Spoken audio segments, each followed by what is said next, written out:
Hello, today I will be presenting on Jean Watson's Caritas, and I chose the process number 4, developing and sustaining a helping, trusting, caring relationship, and I'll be relating it to aesthetic nursing.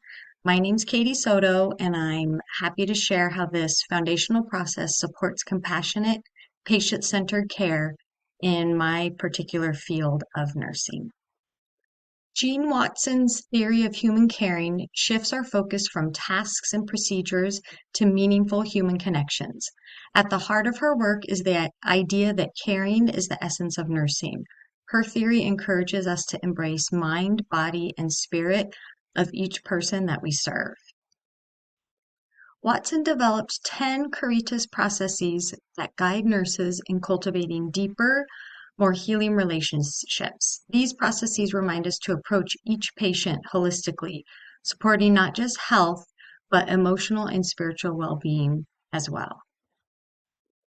Today, I'll be focusing on the Caritas process number 4, developing and sustaining a helping, trusting, caring relationship. This process calls on us to be genuinely present, to listen deeply, and to form authentic connections with those we care for. In aesthetic nursing, trust is everything. Patients may feel anxious or vulnerable, especially when undergoing elective procedures. By building a trusting relationship, I can create a safe space that eases fear and supports better outcomes. Trust doesn't happen by accident. It's built through intentional actions. Being fully present, listening without judgment, and honoring each patient's choices are essential elements that make patients feel seen, heard, and respected. A patient example I have is if I have a patient that comes in and they are interested in Botox and they're nervous and they have a lot of questions, I set aside a lot of time for my patients' appointments, at least 45 minutes. Most people do like 15, but that way I can address all of their questions. I explain all of the different neurotoxins, how they work, their side effects, any possible complications, and make sure that my patients are fully informed and comfortable with the procedure before we move forward. By taking this extra time and listening to my patients and explaining things, they feel more comfortable, they trust me, um, and that's very empowering for them. And then we can either move forward or not with that particular procedure. Another patient example I have is if I have a patient, let's say, that had a procedure done and then they feel regret after having that procedure. Maybe they have more swelling than they thought they would. They're not sure how it's going to look. So what I do is I have them come in to the office so that I can look at them in person, assess them, and then almost 10 out of 10 times it's normal healing, but then I can validate their concerns, re-explain the healing process. Um, this makes them feel supported and it reinforces that I care about them and their whole experience from beginning to end, not just that one procedure that I'm performing, that I will always take care of them. Some communication tools that we can use to help patients feel um, that to help grow their trust and have a trusting relationship is we can use open-ended questions, motivational interviewing, and trauma-informed approaches.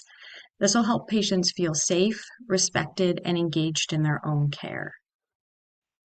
Some of the benefits of applying the Caritas process number 4 is that when patients trust me, they tend to feel more satisfied, experience less anxiety, and are more likely to follow through with their care.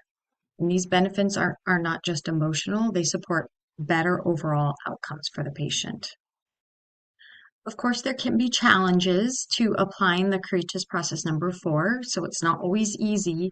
Time constraints can be one, emotional exhaustion, that can happen, especially in my field, or unrealistic expectations can get in the way. So being aware of these challenges can help us find strategies to overcome them So like time constraints, I have longer appointment times. That way I don't have to worry and feel rushed. I have enough time with my patients. Um, and the unrealistic expectations, I try to make sure I always explain, and over explain everything so that patients feel educated on any treatments that they're going to do. But a lot of times they leave and they forget. So we just keep educating. So some strategies we can use to sustain the Caritas process number 4 is we have to take care of ourselves. So practicing mindfulness and self-care, investing in cultural competence, and building in time for genuine conversations, which I do because I allow for long appointments.